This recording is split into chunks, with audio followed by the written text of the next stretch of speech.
Hey guys, it's Ben the Coin Geek at Old Pueblo Coin in Tucson, Arizona, and today we have some fun stuff to show to you, and just enjoy, kick back, put on some popcorn maybe. As always, like, share, subscribe. Today I just wanted to show to you some things that kind of come in the shop that I enjoy, that I think are kind of cool, that are old school collectibles.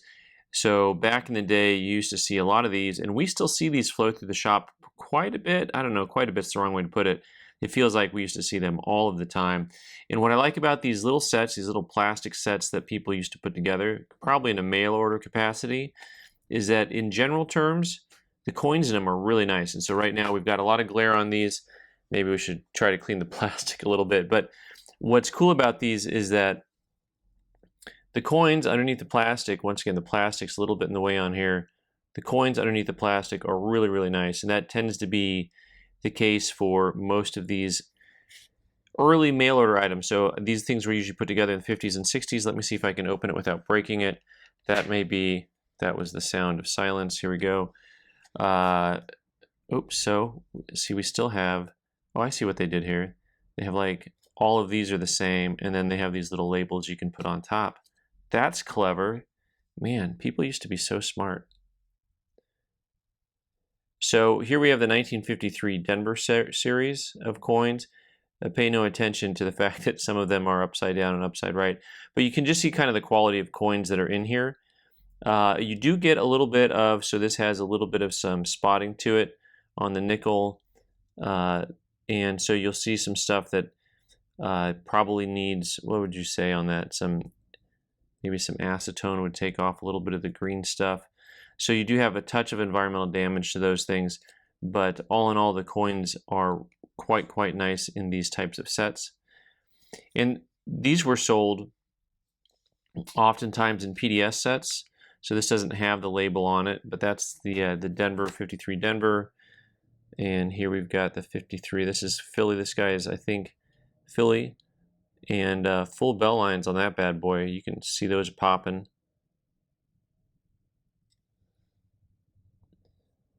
And even the quarters are nice.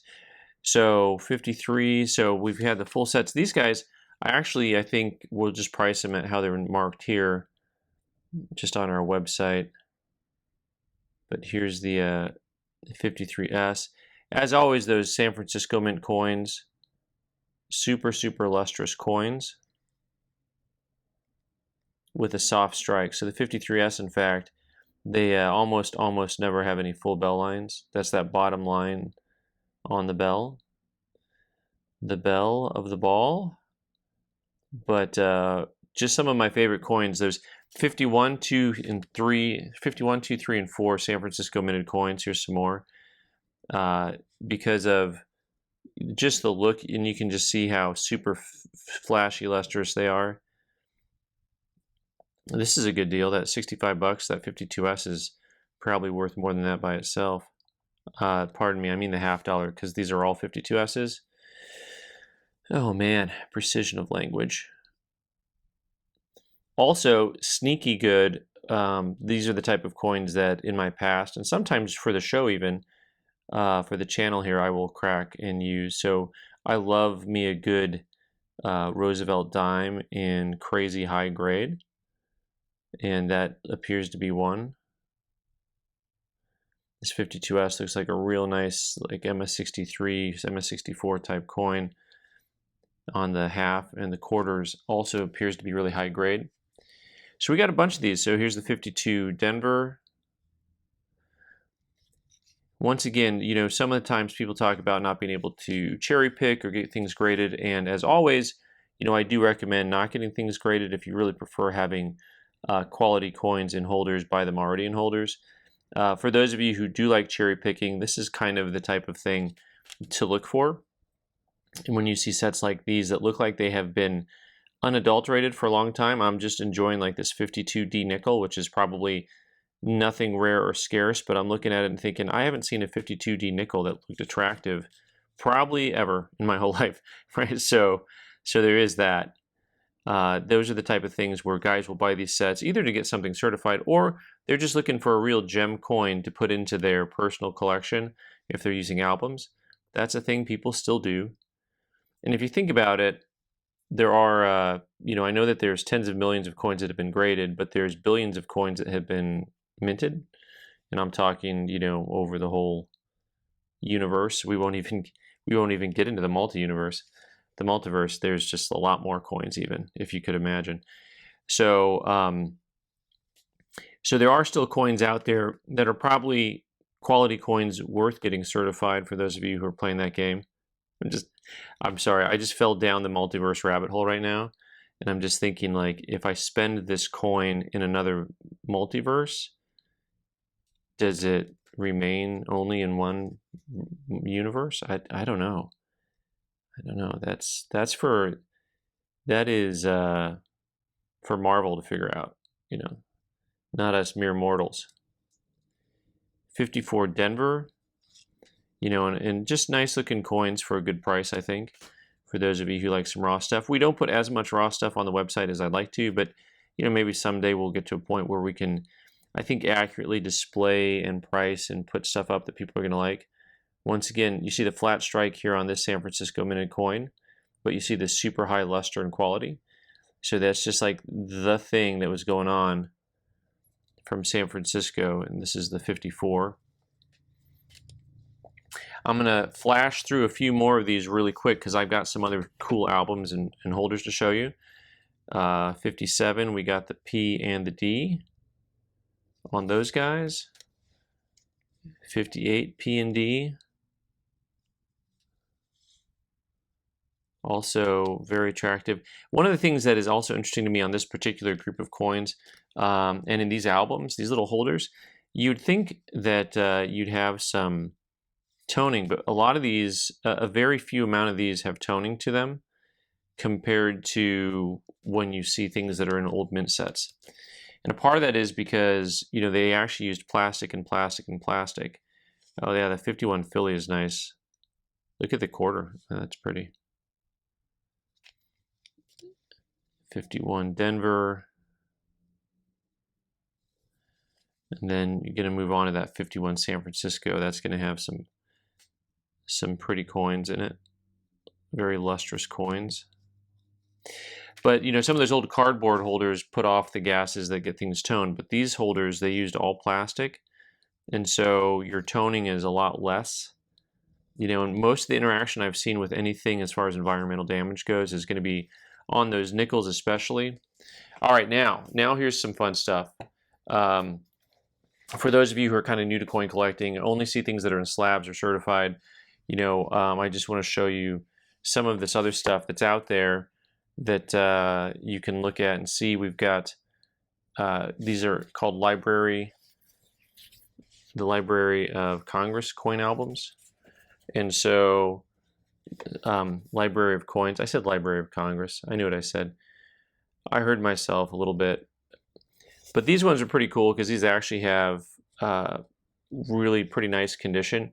Lots of times the quality on here, as far as the album goes, is pretty beat up.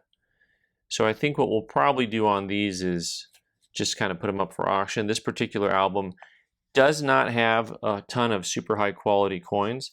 There's some pretty coins, don't get me wrong. I mean, coins that are harder to find nice, like a 1962 penny. But I mean, honestly, nothing in here is really flashy.